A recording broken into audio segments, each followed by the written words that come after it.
עבודת קודש בכל הפלטפורמות הכי קשות, הכי מאתגרות. I'm very excited to invite the Green Prince, and here's a short introduction. מסעב חסן, המוכר בשם הנסיך הירוק, הוא בנו הבכור של מנהיג החמאס השייח חסן יוסף, ולימים אחד מסוכני השב"כ הבכירים והחשובים ביותר בתולדות מדינת ישראל. במשך עשור פעילותו בשב"כ הובילו לחשיפת מספר רב של חוליות טרור, ללכידתם של מבוקשים רבים ולבניית פעולות טרור, פיגועי התאבדות וניסיונות התנגשות בבכירים ישראליים. בשנת 2009 פרסם את ספרו הראשון בן החמאס, שבו גולל את סיפור חייו המדהים.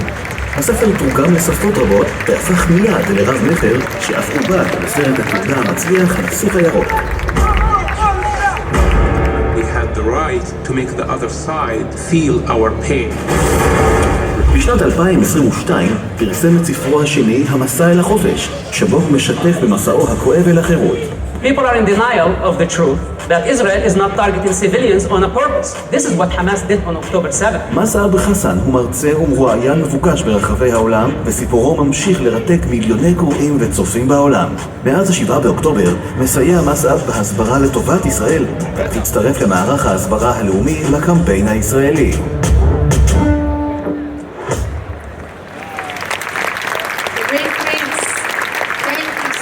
For joining us. You came to Israel especially for the conference, and it's a great honor for me to speak to you, so thank you for joining us. Let's go back. If you could give me, you had such a fascinating life story. Just take me back to, one childhood memory, one story from your previous life. Well, first of all, good morning, everyone. Thank you for the welcoming.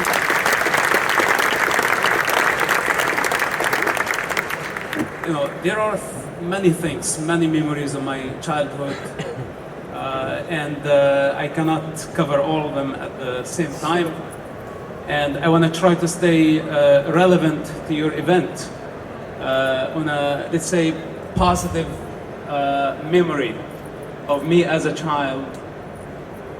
Traveling with my dad from Ramallah to Tel Aviv. Hassan Yousef, one of the leaders of Sheikh Hamas. Hassan Yousef, one of the co-founders of Hamas. We traveled all the way from Ramallah to Tel Aviv to the beach. We had not even one checkpoint. The people were nice. When we got lost in the streets of Tel Aviv, people helped us navigate our way out. We went to the zoo. We visited our friends in the villages surrounding Haifa. There was no problem. And things really changed dramatically after the first Intifada. So this is like where, I'm heartbroken, today to visit Tel Aviv and just go back in my memory. And it's like, oh my God, how far did we go in this chaos, and how the revenge and the retaliation brought us to this place. So there are lots of traumas of my childhood. There's lots of violence. I have many reasons that brought me to this place. It's not a 1 or 2 or even 10 turning points of my life. It's all the choices that I made, all the things that I witnessed, by the way, as an eyewitness throughout my journey, that brought me to this place. It's a chain of events. What stood behind your decision?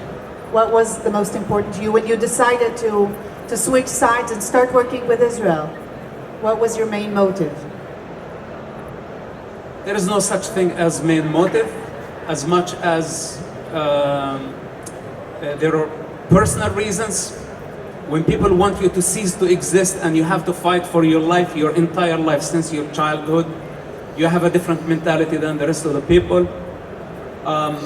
I had fundamental reasons. I, in principle, did not like the violent culture, and I had to fight for myself, to defend myself against abuse, violence, indoctrination. Then there are many things about that culture that I did not like, that they were abusive towards women, towards minority, blind hatred against Jews, Christians. So you can say there are personal reasons, political reasons, ideological reasons, and I needed to break the cycle of confusion, what brought me to that place, I really had no clue why I was born in Ramallah. But I really know what it takes to get out.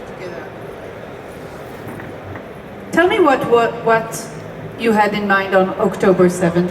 Were you surprised by the brutality of Hamas? I'm not surprised by Hamas brutality. I witnessed them firsthand in Israeli prison back in 1996, where they killed Arabs, they tortured them for suspicion of collaborating with Israel. You saw these things in your eyes? I witnessed it firsthand, and this is actually was the moment that I decided that Hamas is my personal enemy, regardless That of was my your personal turning point. That was my turning point, one of them, but in prison. So I was not surprised by Hamas brutality, but the magnitude of the attack exceeded my expectations, especially for me personally. I wrote a book about Hamas brutality. I lost my family in the process to tell the world that this is a brutal enemy, that they cannot be trusted.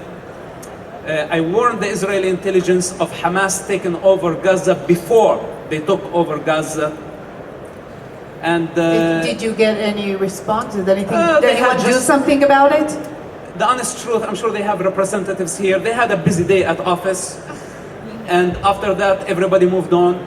So then Hamas came to power. They kept growing, and we had the first war in Gaza, the second war, the third war, and they just kept getting more power, more money, more legitimacy. And as I watched the whole thing, while being canceled by the West, while being abandoned by pretty much everybody, and I thought, that's it, maybe I'm wrong. Maybe I was wrong about Hamas. But then October 7 happened, and for me, it really hit me in the worst possible way, because I did not only lose my faith in humanity up to that point, that how rigid they could be, that someone, an eyewitness, came from within to warn the world, tell them this is not good news. And instead of listening, they canceled me from every arena. And I was okay of being homeless for many years. What do you mean by homeless? Shunned completely from my family, without any type of security, abandoned in far, far away. Okay. I prefer not to talk about my personal struggles. Actually, I'm just saying this, how October 7 really hit me very hard. That when I came back, I really don't see anybody in front of me. I'm not having the patience to rationalize anymore. Because now I don't see it only Hamas. Because now I see that we have a much bigger problem, and people want to globalize the conflict. We'll talk about it in a second. By the way, do you feel safe now you live abroad?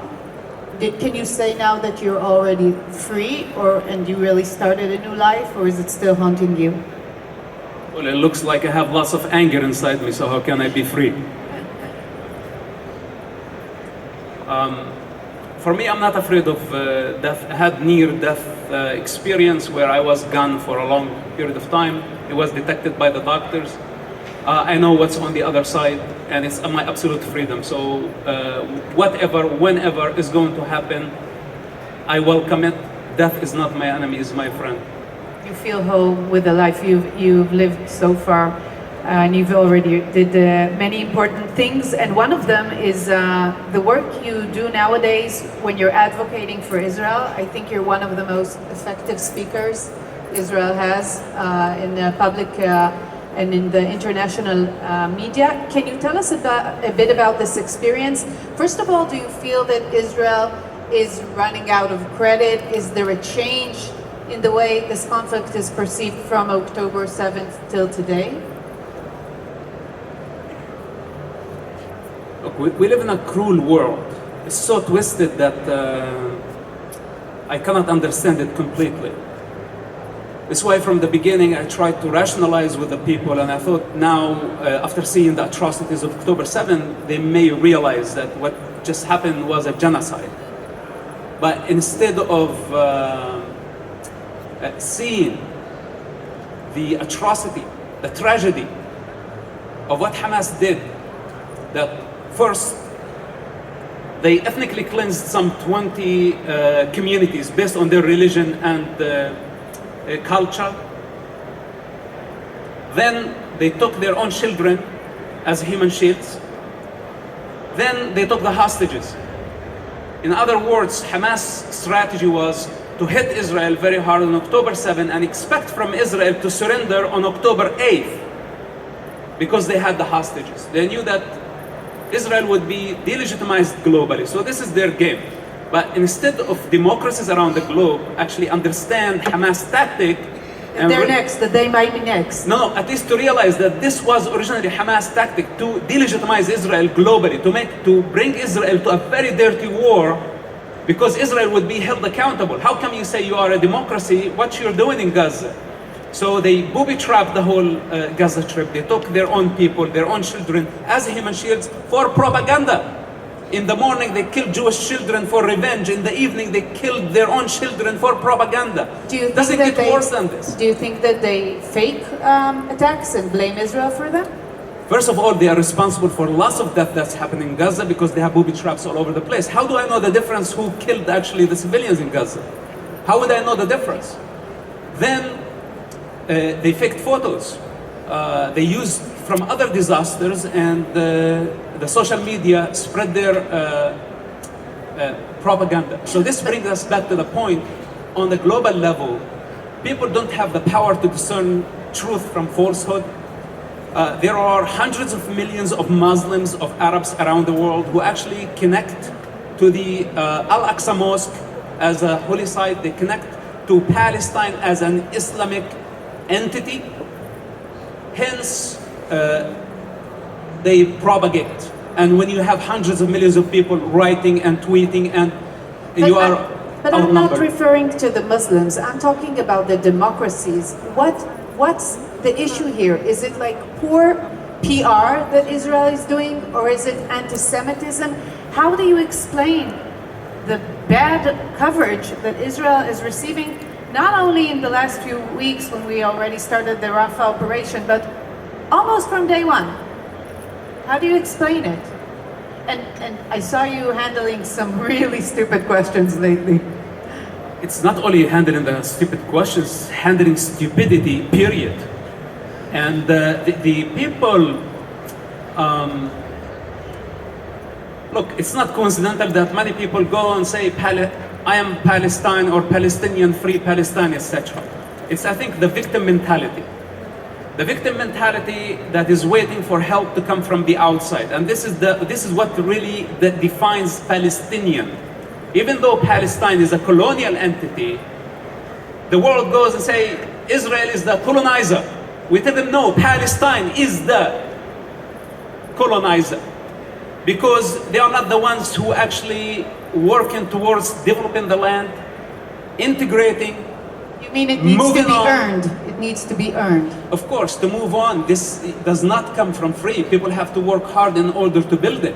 So now, this victim mentality is all over the world, and I think the Palestinian cause attracted people of the same energy level, that all of them identified now with the victim mentality, and they bought the narrative, and instead of changing their own reality, integrating, they were able to change the narrative.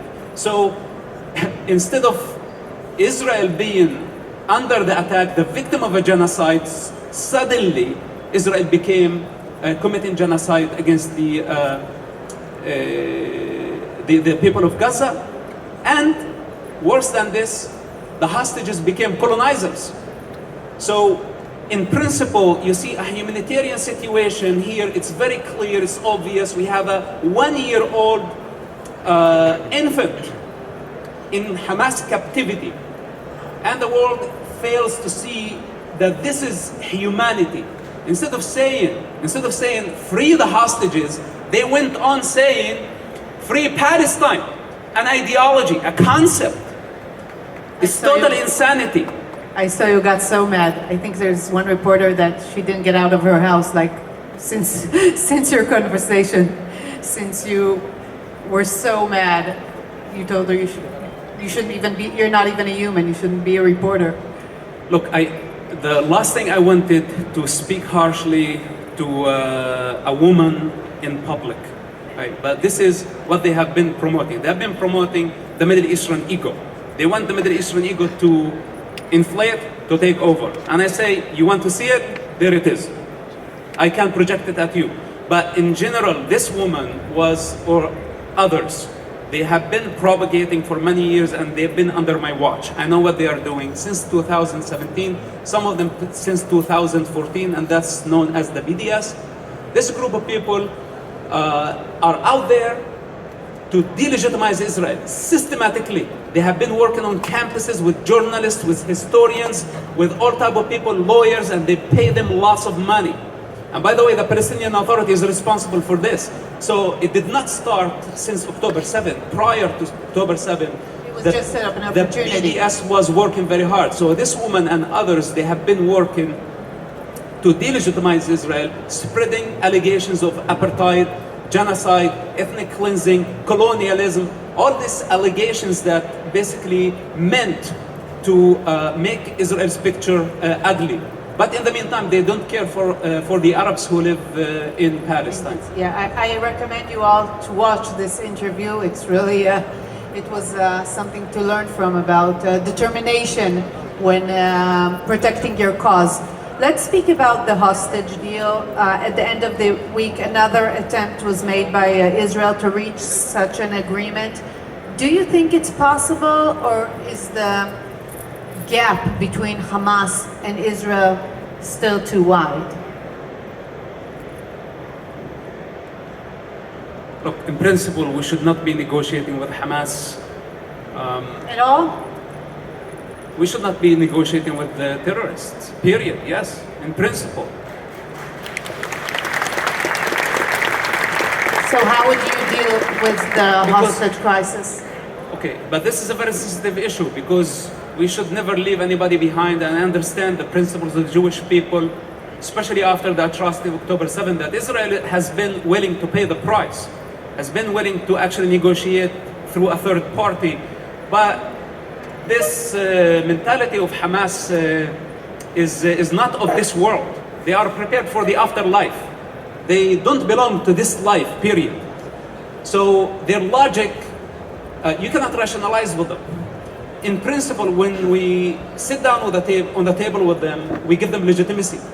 And the global support Hamas achieved in the past 7 months lengthened this war, gave them legitimacy, gave them hope that their strategy is working.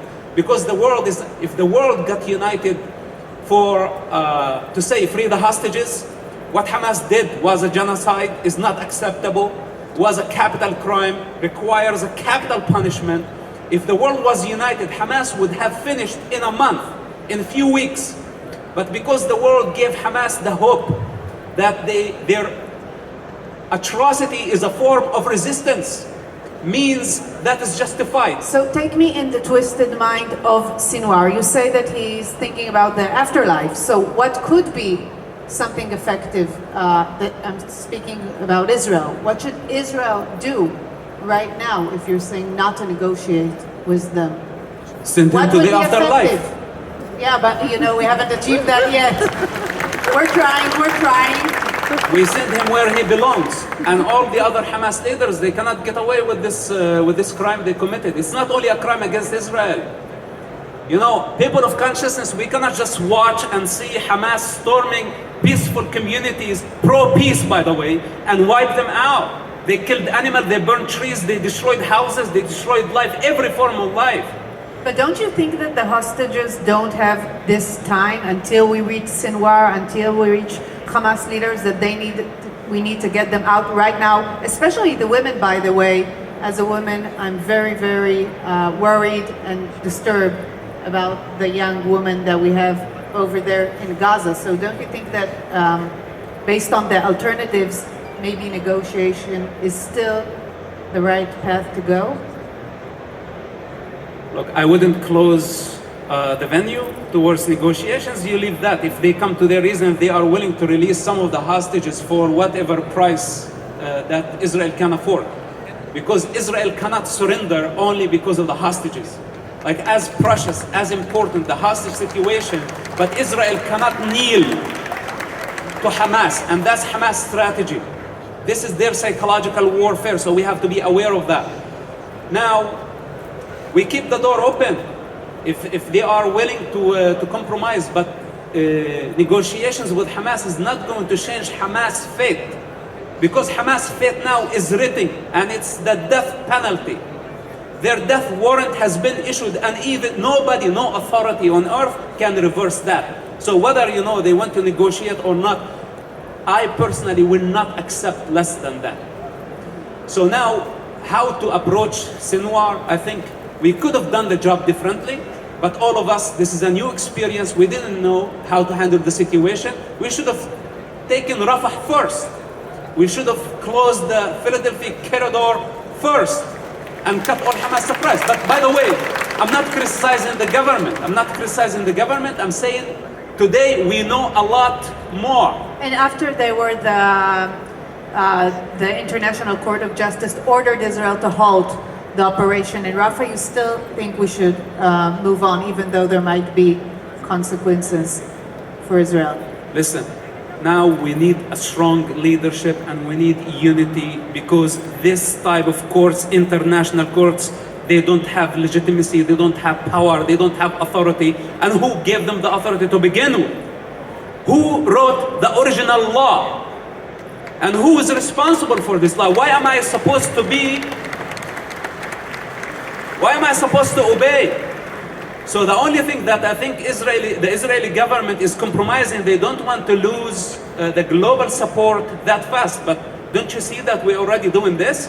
That we already condemned, we already accused, we already treated as criminals. Anyway, so I'd say we do whatever it takes, and I think it's just a matter of few weeks to seal Rafah, eliminate the fleeing forces of Hamas, and hopefully rescue as much as we can of the hostages and just close this chapter. We hope they come back as soon as possible.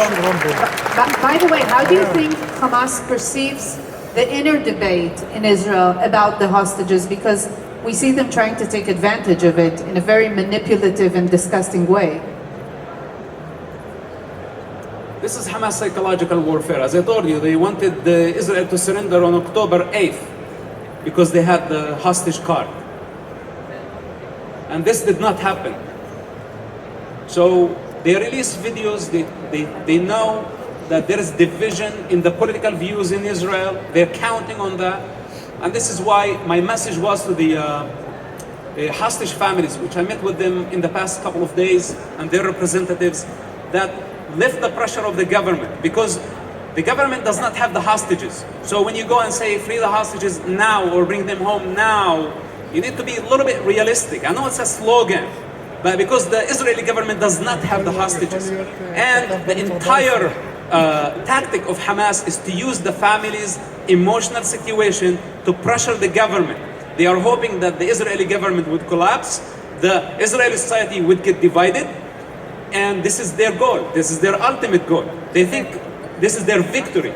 Globally to delegitimize Israel, and internally to push the government to collapse. And this is what actually gives them a sense of victory. So with that said, we have to understand this psychological warfare. We have to do reverse psychology. You were talking about you said that Israel needs to go the whole way, and I agree with you. How do you view the day after Hamas? There's a big debate in Israel about the day after. We hope we'll reach the day, this day as soon as possible. But do you think that the Palestinian Authority is capable of governing the Gaza Strip? What should replace Hamas? Who? Listen, I think the Palestinian Authority is a lot more dangerous than Hamas itself. I personally. How so? And in fact, who do you think is causing all this global pressure on Israel? Do you think Hamas? It's the Palestinian Authority. And the Palestinian Authority could have stepped forward from the beginning and say we condemn what Hamas did, returned the hostages unconditionally. Official statement. They did not do even that. They gave Hamas at least the moral legitimacy. Even though they hate Hamas very much and Hamas hates them very much. Mahmoud Abbas is aging.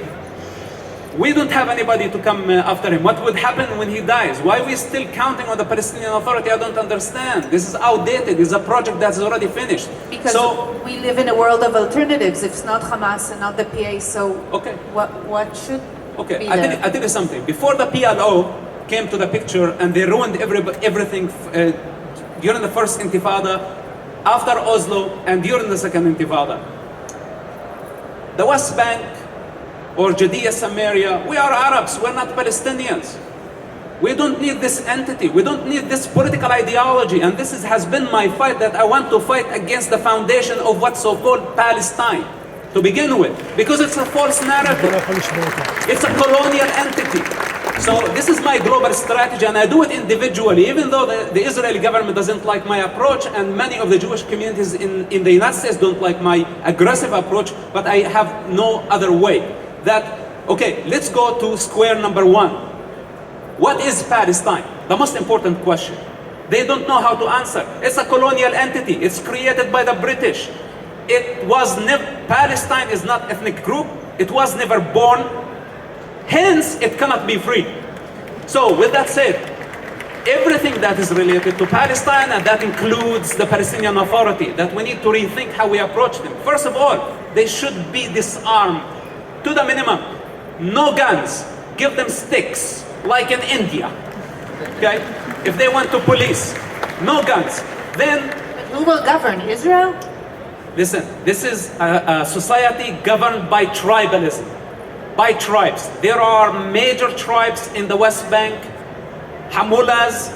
You empower them, you give them autocrat government, and if necessarily, we will have to bring maybe the Jordanian intelligence to know how to deal with the Muslim Brotherhood mentality.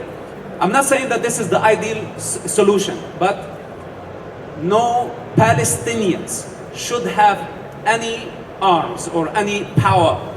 And we don't want their global game, we don't want their trying to globalize the Intifada. This is, by the way, not only from Israeli point of view, from a global security point of view, that we cannot allow this mentality to spread. So when you look into the future, how do you see Israel?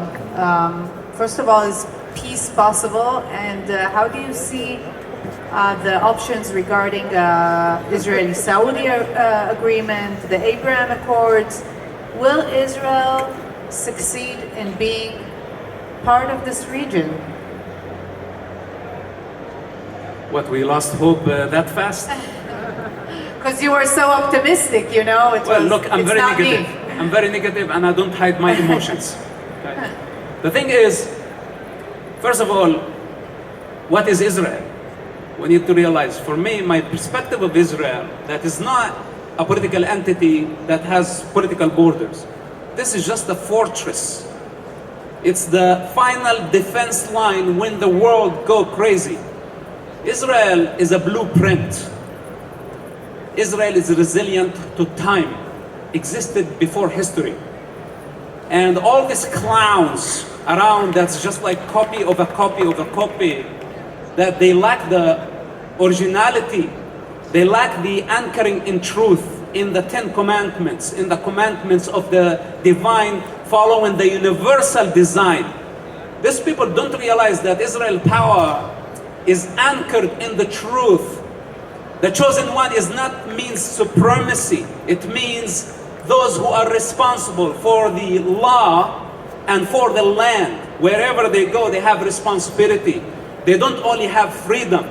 They don't want only freedom, and they want to just corrupt earth the way they want. This is Palestinian mentality, and it's not limited only to the people in Judea and Samaria. So, with that said, I don't think Israel can be penetrated. I think Israel is a fortress as we know it as a country here, but also with roots everywhere, because Israel is earth. And Israel is an idea. I like that. Israel is real. Okay, Israel is real. Well, thank you so much. Yeah, You inspired I me. conclude. Yeah. So basically, I don't see actually Israel going anywhere. I think Israel is stronger than any other That's country. good news that you were here to stay. Than any other democracy. All democracies in Europe and in other places, they are under real threat. I think Israel has the capacity to defend itself, and we have to finish the war. Even if we have to go other fronts, we have to stay strong, we have to stay united. I am with you, I love you, I stand fundamentally with you. great. Thank you for having me. God bless Thank you. you so much. It was an honor. Thank you very much to the great queens. גם ליאל, תודה רבה. חברים יקרים, תודה רבה